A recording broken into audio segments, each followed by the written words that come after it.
Tollgate వారు మీ advertisement వస్తే advertisement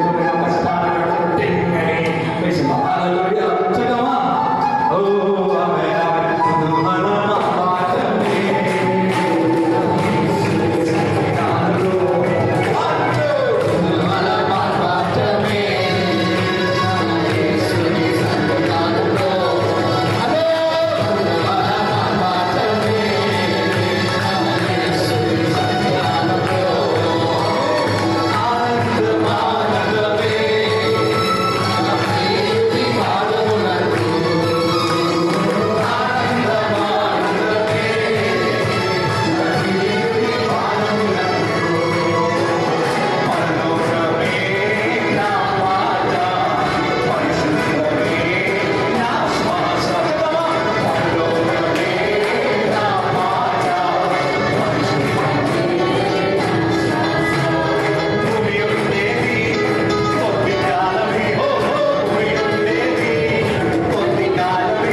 చెప్పకపోతే బాగుండేది. ఇప్పుడు దేవుడు ఇచ్చిన ఆలోచన, ఇస్రాయేల్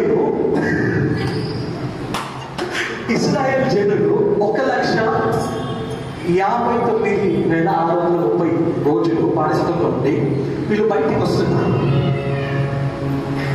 గొర్రె పిల్ల రక్తము చేత విడువబడి విడుదల పోయి వీళ్ళు బయటికి వస్తున్నారు ఐగుప్తు దేశం.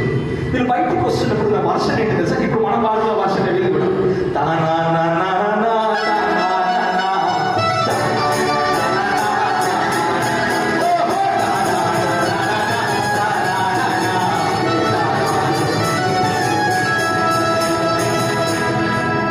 మీటింగ్ అయిపోయింది, మీరు ఇంటికి పోతారు, వర్షం మారుతుంది, సనగడం వస్తుంది, మళ్ళా సంగీతం లేదు.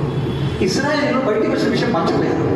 మార్గం మధ్యలో సనగడం మొదలు పెట్టారు, కొనగడం మొదలు పెట్టారు. ఐగుప్తు వాళ్ళు వెంబడించడం మొదలు పెట్టారు. విడుదల పొందిన మీతో నేను చెప్తున్నాను, సనిగిన కొనిగిన విడిచిపోయింది మళ్ళా నేను వెతుకుంటూ వస్తుంది, జాగ్రత్త. కానీ బాధపడవద్దు, ఎర్ర సముద్రంలో సమాధి చేయడానికి వాళ్ళు వస్తున్నారు. అందుకే ఈ మీటింగ్కి పెట్టిన టైం ఏంటి తెలుసా? ఇది విడుదల సమయం. సమయం వచ్చేసింది. వెళ్ళి మీ చర్చెస్ని బలపరచండి. మీ పాస్టర్కి ఒక ఆయుధం మోయమానిగా ఉండండి. మీ చర్చ్లో యాక్టివ్ మెంబర్గా ఉండండి. ఇది చివరి దినములో. These are end days. నీ సుఖం కొరకు పరిగెత్తుతున్న సమయం కాదు ఇది. హల్లెలూయా. ఇది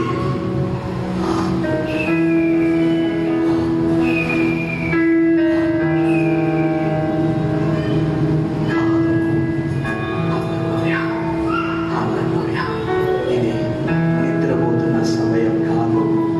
ఇది మెలకువగా ఉండి ప్రార్థించాల్సిన సమయం.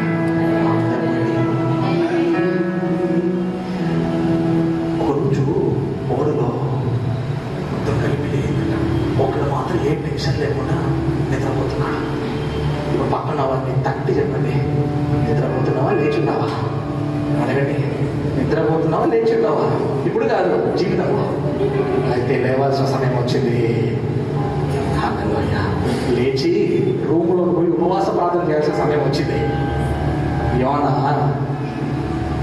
తిమింగల కడుపులో పోయినట్టు ఉపవాసం చేయాల్సిన సమయం వచ్చింది. ఉపవాసిస్తేనే కొన్ని విషయములలో ఫాస్టింగ్ ఉంటేనే గమ్యం చేరుతాం. చెప్పండి. I really thank every